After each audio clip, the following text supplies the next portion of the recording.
Good day and welcome to Psych Sense, where we make sense of mental health. I'm Ken Mallon, your host, and today we're talking about lying.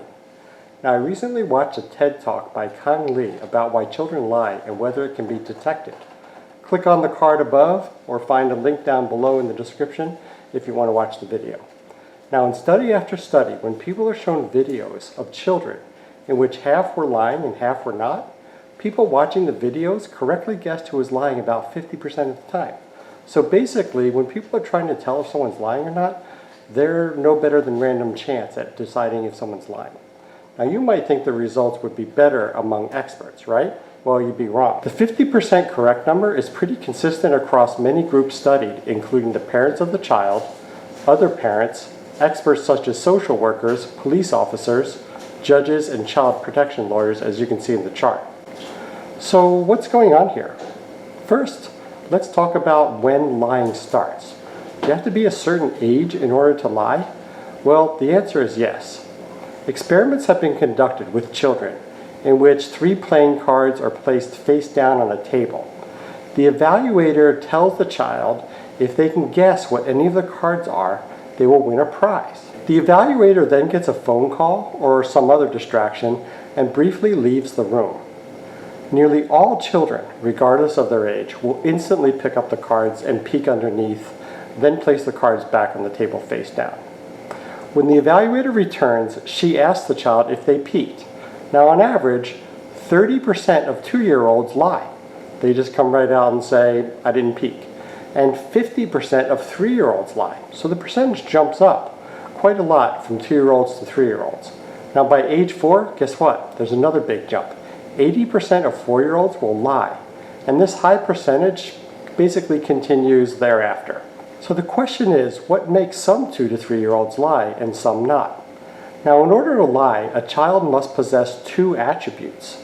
First, they have to possess what psychologists sometimes call mind-reading ability. Of course, this isn't real mind reading.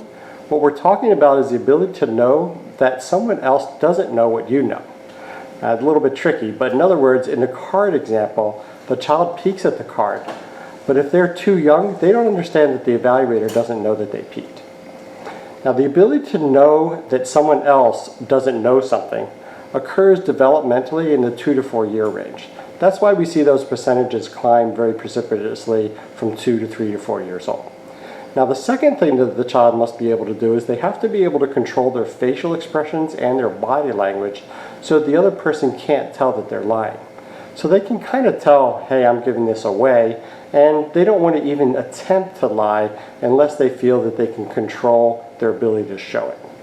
So it turns out that for young children, lying is nothing more than a measure of developmental maturity. It's a combination of cognitive awareness, body, and facial control. Now, studies have also shown that young children lie often.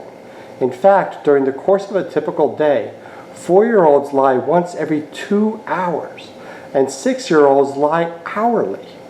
Now, harsh punishment has been shown makes children actually into better liars, so it's recommended that when parents or teachers suspect a child is lying, they should take them aside to avoid peer pressure, ask for the truth, and tell them they won't be punished for lying. Another well-researched way to decrease lying is to model truth-telling and transparency. Now, even when parents tell white lies, children pick up on it and copy it. So in summary, don't freak out when your 2 to 4-year-old starts lying. It's actually a sign of good and normal development. Don't harshly punish lying. It will only make them better at it and more likely to do it. And finally, and perhaps most importantly, model truthful behavior. Now with that, thank you for watching Psych Sense, where we make sense of mental health. I'm Ken Mallon, your host, and I'll see you next time.